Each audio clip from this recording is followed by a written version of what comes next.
So let's talk about some basic properties of the terms in AP.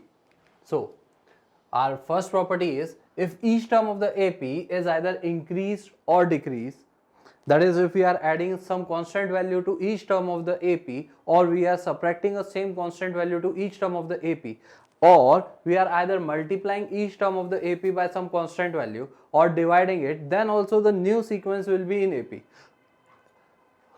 Let's try to understand this. If we are saying A1, A2, A3, so on up to AN, if these are the terms in AP, then on adding a constant value k to each term, A1 plus k,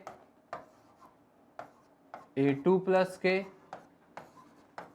A3 plus k, and so on up to AN plus k, then these terms are also in AP.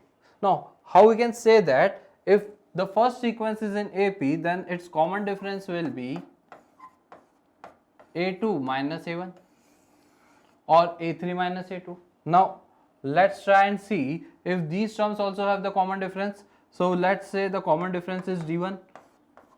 So, it will be A2 plus K minus A1 plus K. Now, on subtracting, we can see D1 is also equals to A2 minus A1, that is D. So, we can say if we are adding or subtracting the same quantity to each terms in an AP, then the resulting sequence is also AP, and moreover it will have the same common difference as the original AP. What changing here is, the only thing changing here is the first term, and we can say each term is added by a quantity k. So when we have to apply the formula for the nth term or the sum of n terms of the AP, then you need to take care that the first term is changing but the common difference is same. Now,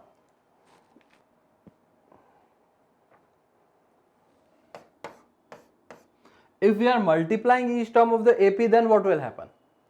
Then if we are having the AP A1, A2, A3, again so on up to AN, if these are the terms in AP and we have multiplied each term by a same constant value k, then the resulting sequence is A1k, A2k, A3k, and so on up to AN into k. Now, since this is an AP, so the common difference here is A2 minus A1.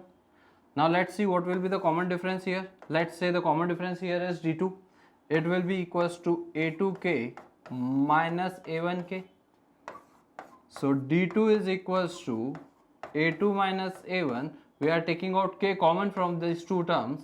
So it is A2 minus A1 into k, and the value of A2 minus A1 is D. So D2 is k times of D.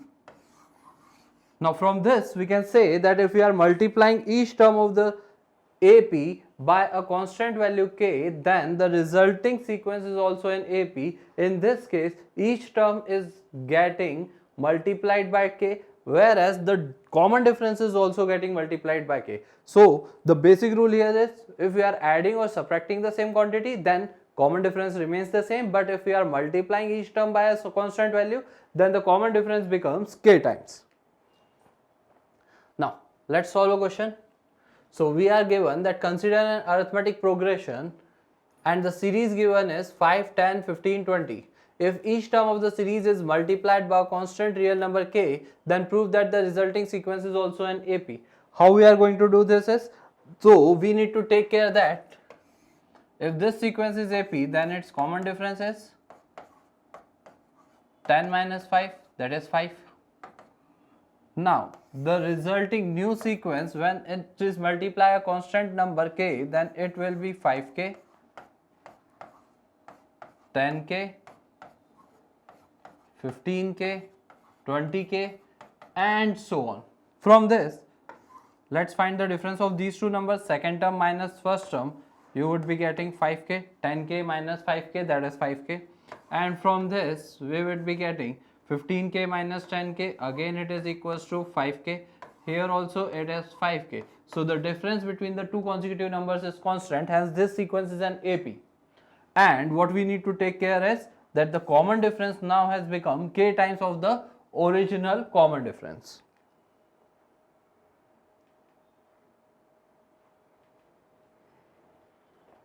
Now, there are some basic things which we need to take care when we are taking the terms in an AP. For example, if we are given that a question has, we are having the sum of the three terms in the AP, which is given some value like say 15, and we are given one more relation between these terms. It might be the second term is 4 times of the first term or something like that.